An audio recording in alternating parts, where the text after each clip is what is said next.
오늘 본문은 에스겔서 9장 1절부터 11절 말씀을 가지고 하나님의 마음을 가진 자, 하나님의 마음을 가진 자라는 제목으로 함께 은혜를 나누려고 합니다. 본문은 계속해서 에스겔에게 환상을 보여주면서 이스라엘의 심판의 내용을 오늘 소개하고 있습니다. 1, 2절을 보면 성읍을 관할하는 자 6명, 그 사람이 죽이는 무기를 가지고 나오게 하셨습니다. 1절 제가 한번 읽으면요, 그가 또 큰 소리로 내기에 외쳐 이르시되 이 성읍을 관할하는 자들이 각기 죽이는 무기를 손에 들고 나오게 하라 하시더라. 내가 보니 6사람이 북향한 윗문길로 오는데 각 사람의 손에 죽이는 무기를 잡았고, 네, 이스라엘에게 환상으로 보여주시는 이 모습 속에서 성읍을 관할하는 자들이 죽이는 이 백성들을 지켰던 그 무기를 도로 가지고, 이 무기를 가지고 이스라엘 백성을 심판하기 위해 그 자리에 서게 되는 모습을 보고 있습니다. 이외에 갑자기 이 성읍을 관할하는 자들이 이 이스라엘 백성을 심판하는 자리로 섰을까? 하나님은 왜 심판하게 되었을까? 이게 보게 되면 오늘 본문 내용은 에스겔서 어제 8장 읽었던 그 내용으로부터 이어져 오는 말씀입니다. 에스겔서 8장은 성전에서 행하였던 5가지 죄들을 설명하고 있는데, 요약하면 이것입니다. 3절부터 5절에 성소로 들어가는 입구에 아세라상을 만들어 놓았던 이 이스라엘 백성들, 7절부터 12절에는 70인 장로들이 한 비밀스러운 방을 만들어 놓고 짐승이나 부정한 것들의 그림을 그려놓고 그 안에서 성적인 행위들, 종교적 의식이라고 하지만 성적인 행위들을 하고 있었던 것, 그러면서 동시에 그들의 변명은 오히려 하나님이 이스라엘을 버렸기 때문에 어쩔 수 없었다라고 말했던 리더들의 합리화, 14절에 여인들이 담무스를 위하여 애곡하였던 그 행위, 담무스라고 하면 바벨론의 그 유명한 신인데, 이 신이 죽었다고 하는 그 날에 이 담무스가 부활하기를 소망하는 어떤 애곡의 행위를 하고 있었다라고 하고 있는 것입니다. 16절에서는 제사장들이 성소 앞에서 태양신을 경배하며 하나님의 성전을 등지고 예배하였던 이 모습들을 하나님께서는 우상숭배의 죄를 가지고 오늘 이 9장에서는 심판의 모습을 보여주고 있습니다. 너희는 이 세대를 따르지 말고 하나님을 섬겨야 했던 이 백성이 이 세대를 따랐고, 이 세대에서 섬겼던 모든 신들을 성전 안에 가지고 와서 우상 숭배를 하였던 그 모습을 하나님께서는 바라보고 계셨던 것입니다. 10계명 1계명은 뭐라고 말합니까? 너는 나 외에 다른 신들을 내게 있게 하지 말라고 말하고 있습니다. 2계명에는 나의 형상을 만들지 말라고 말하고 있음에도 불구하고 이스라엘 백성은 철저히 하나님의 명령을 어기는 모습을 바라보고 있습니다. 여러분, 하나님 입장에서는 참 기가 막힌 노릇 아닙니까? 이 하나님의 이 이스라엘 백성을 구원하셨던 그 계획이 한 1, 2년이 되었던 것도 아니고 한 1, 20년 되었던 것도 아니고 수백 년 동안 이 이스라엘 백성의 타락을 건져내고 죄의 모습에서도 돌이키게 하시고 끊임없이 기다리고 하였는데, 하나님의 백성들이 이제는 도저히 할 수 없는 최악의 죄를 다 저지르고 있는 모습을 볼 때 하나님의 심정은 어떠하셨을까요? 마지막 때에 하나님 앞에서 저지를 수 있는 모든 죄를 다 행하고 있는 것처럼 보입니다. 여러분, 가정에서 음란한 행위를 하고 세상 밖에서 음란한 행위를 해도 그것이 하나님 입장에서는 얼마나 큰 죄입니까? 하지만 그것을 성전 안에 하나님의 영광이 임재하였던 그 상징인 성전 안에서 하나님 앞에서 보이는 것도 아니고 보이는 것처럼 참 이 저지르는 죄들 앞에서 참 하나님의 그 마음은, 우리가 그 심정을 어떻게 다 이해할 수 있겠습니까? 이스라엘 백성에게 주신 정체성은 너는 나의 백성이 되고 나는 너의 하나님이 되는 그 하나님이 분명한 정체성 속에 이 이스라엘 백성은 철저히 어기고 있다라고 한다는 것입니다. 이렇게 하나님은 이스라엘 백성을 떠난 이스라엘 백성이 하나님을 떠난 이 이스라엘 백성에게 나도 성전을 멀리 떠나게 하리라, 이렇게 말하고 있는 모습을 보게 됩니다. 하나님의 그 쉐키나의 영광이 가득 찼던 그 성전이 영원히 내가 떠나지 않겠다고 했던 그 성전에서 이 비참한 성전의 모습이 오늘 우리 환상을 통하여 에스겔에게 보여지고 있다라는 것입니다. 참 슬픈 것은 오늘날 우리가 이러한 행위가 없다라고 자신 있게 말할 수 있습니까? 여러분, 아세라상 다무스를 위한 애곡, 부정한 그림과 태양을 숭배하는 이런 형식적으로 표현되는 우상 숭배는 없을지는 모르겠지만, 노골적인 우상 숭배를 안 한다 뿐이지 오늘 우리 마음 속에나 개인이나 가정 속에 얼마든지 우상 숭배적인 행위가 나타날 수 있다는 것을 여러분 우리는 기억하셔야 합니다.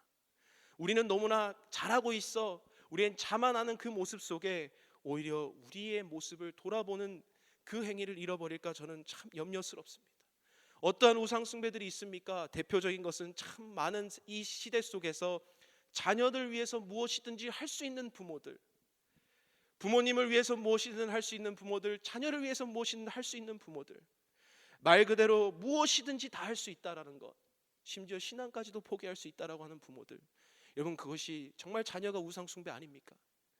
여러분 건강이나 승진이나 성공이나 내 모든 재정적인 것들을 위해서도 그것이 무너져 버리면 하나님을 버리는 그 모습, 여러분 그것이 우상 숭배가 아닙니까? 배우자나 신분의 문제 속에서 여러분 그것이 우리 가슴 중심적으로 자리 잡고 있지는 않습니까? 교회에서 예배나 자세나 또 우리의 기도나 말씀 같은 것들이 흐트러졌을 때는 참 관대하고 관용적이고 그것은 괜찮아라고 하면서 내 자녀와 내 자존심과 나의 건강과 나의 것들이 무너지면 그렇게 분노하는 그 모습들, 여러분 도대체 어디에 최우선이 있는 모습을 발견하고 있습니까? 자기 자신 말고는 보이지 않는 그 모습이 바로 우리를 숭배하는 자기 자신의 우상 숭배라는 겁니다. 여러분 기독교라는 종교가 점점 요술램프처럼 하나님 앞에서 구하면 이루어지고 나의 것들로만 채워지는 그런 것을 모습으로 변할 때에 이것이 우상 숭배적인 요소가 된다는 것이지요. 하나님이 빠져버린 기독교는 의미가 없는 것입니다. 사랑하는 성도 여러분, 이스라엘 당시에 하나님이 좌정하셨던 곳이 하나님의 성전이었다면 오늘날 우리의 모습 속에서 우리의 성전은 우리의 마음에 있습니다. 하나님은 우리의 마음에 좌정하시고 우리의 마음속에 거하고 계신데 우리 마음에 딴 마음을 품고 계시지는 않습니까? 온전히 하나님만을 바라보고 살아가야 하는 우리의 모습인데 다른 물질과 다른 세상의 가치관을 혼용하여서 살아가고 있지는 않습니까? 야고보서 4장 5절부터 8절 말씀에 이렇게 말씀하고 있습니다. 너희는 하나님이 우리 속에 거하게 하신 성령이 시기하기까지 사모한다는 하신 말씀을 헛된 줄로 생각하느냐? 그러나 더욱 큰 은혜를 주시나니 그러므로 일렀으되 하나님이 교만한 자를 물리치시고 겸손한 자에게 은혜를 주신다 하였느니라. 그런즉 너희는 하나님께 복종할지어다. 마귀를 대적하라. 그리하면 너희를 피하리라. 하나님을 가까이 하라. 그리하면 너희를 가까이 하시리라. 죄인들아 손을 깨끗이 하라. 두 마음을 품은 자들아 마음을 성결하게 하라. 이러한 하나님께서 우리에게 주시는 말씀 속에선 한 마음을 품고 하나님을 경배하고 하나님만을 찾으라는 하나님의 음성이 있을 줄로 믿습니다. 여러분 이러한 성전에서 행하는 우상 숭배를 보고 에스겔서 오늘 9장 말씀에서는 하나님은 더 이상 두고 볼 수 없어 이스라엘 백성을 심판하십니다. 아까 처음에 읽었던 1, 2절 말씀에 6사람이 이제는 사람의 손에 죽이는 그 무기를 잡아서 심판을 행하기를 시작합니다. 5절 말씀에 그들에 대하여 내 귀에 이르시되 너희는 그를 따라 성읍 중에 다니며 불쌍히 여기지 말며 긍휼히 베풀지 말고 쳐서 늙은 자와 젊은 자와 처녀와 어린아이와 여자를 다 죽이라고 말하고 있습니다. 여러분 이것은 하나님의 무지막지한 모습을 표현하고 있습니까? 아니요, 이것은 하나님의 오히려 그 이면에 계신 그 눈물과 아픔과 애통함들이 쏟아져 있는 것입니다. 불쌍히 여기지 말고 긍휼히 베풀지 말라는 것은 하나님께 돌이켰을 때의 긍휼히 여기지 말라는 것이 아니라 죄에 대해서는 철저하게 긍휼히 여기지 말라는 것입니다.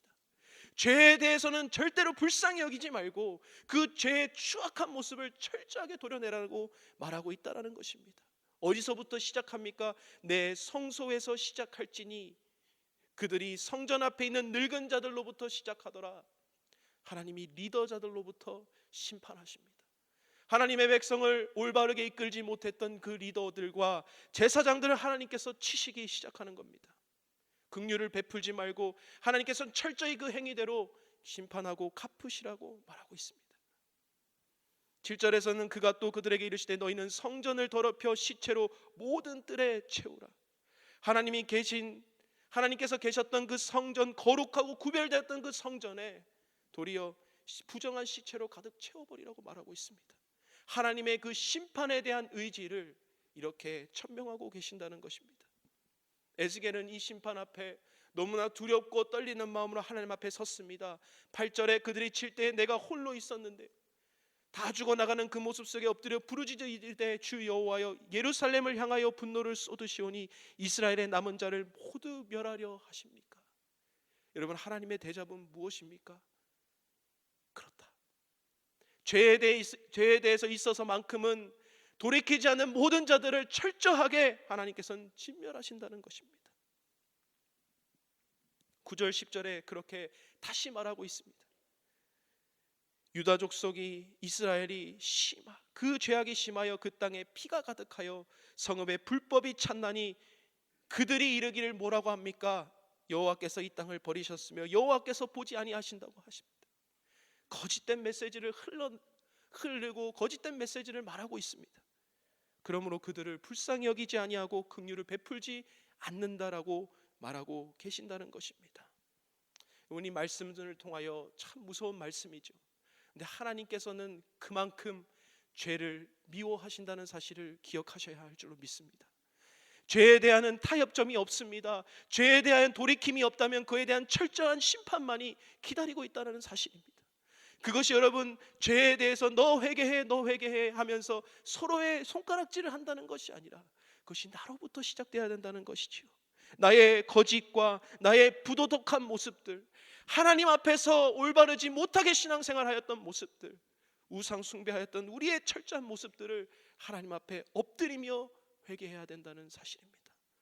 기억해야 할 것은요, 여기서 우리가 직분이라고 말하는 것, 내가 더 많이 신앙생활하였다는 것이 예외가 되어지지 않는다는 것입니다. 오히려 그들부터 하나님이 심판하신다는 것은 직분과 리더자와 우리가 세우신 그 직분의 무게를 우리는 철저하게 이해하고 그것을 감당해야 될 줄로 믿습니다. 그렇기에 먼저 신앙을 오래 하신 분들, 먼저 리더자들이 먼저 엎드리며 하나님의 긍휼을 구해야 될 줄로 믿습니다. 여러분, 하나님께서 여기서 심판의 메시지만 적었다면 참 마음이 힘들 것 같아요. 하지만 오늘 본문에서는 그런 무서운 말씀 속에서 그냥 끝나버리는 것이 아니라 하나님은 그 심판 가운데 살아난 사람이 있다라고 말하고 있다는 것입니다. 2절을 보면, 자세히 보면 이스라엘 백성을 심판할 때 6명의 사람이 칼을 차고 죽이는 그 역할만 하는 것이 아니라 한 사람을 따로 세우는 모습을 보게 됩니다. 베옷을 입고 허리에 서기관의 먹그릇을 찬 사람인데요, 이 사람은 다른 역할을 위하여 불려졌습니다. 칼을 든 것과 달리 이 사람은 다른 손에 다른 것을 쥐었는데, 그것은 이 서기관들이 당시 먹그릇을 허리에 차고 다녔다고 하는데요, 그것은 언제든지 사람들의 말을 적고 그것을 말해줄 수 있는 사람의 역할이기 때문에 그렇다고 합니다. 그리고 또한 베옷이라는 것은 제사장이 입었던 그 옷을 상징하는데, 이 사람은 특별히 그 옷을 입고 돌아다니면서 3절 4절에 무슨 역할을 하냐면요, 여호와께서 그 가는 베옷을 입고 서기관의 먹그릇을 찬 사람을 불러서 여호와께서 이르시되 너는 예루살렘 성읍 중에 순행하여 그 가운데에서 행하는 모든 가증한 일로 말미암아 탄식하며 우는 자의 이마에 표를 그리라 하시고, 여러분, 이들은 먹그릇을 찬 사람을 불러 하신 말씀은 이마에 표를 매기는 역할을 하고 있습니다. 그것은 어떤 사람에게 이마에 표식을 합니까?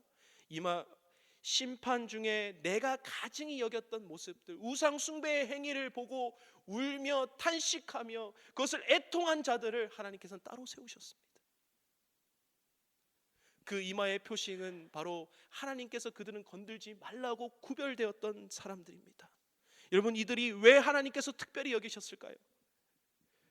애통하는 자들, 왜 하나님 이들이 그렇게 구별하게 여겼을까요? 저는 이 하나님께서 표시해 준 사람들은 바로 하나님의 마음을 품은 자들이었다고 생각합니다.